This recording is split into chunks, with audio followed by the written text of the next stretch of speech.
Assalomu alaykum hurmatli obunachilar, Kavrak biznesini qilib turgan aka-ukalarimiz, biz nima sababdan kavrak ko'chatlarini kardonlaymiz, hozir tushuntirib o'tamiz. Och.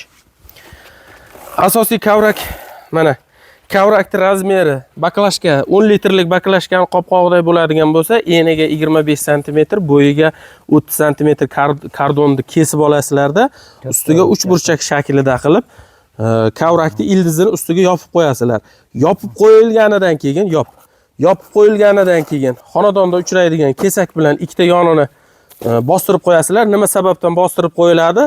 Shamol uchirib ketmasligi uchun, kardon joyida qotib turishi uchun bu bostiriladi. Ana endi kavrak qozilganidan keyin, ustiga kardonlanayotgandan keyin, roppa-rosa kardonlangandan keyin 3 kundan keyin kavrak kesishga tayyor bo'ladi. 3 kundan keyin xudo xolasa birinchi kesimlarda ham ko'rsatamiz. Bizni doimiy ravishda kuzatib boringlar.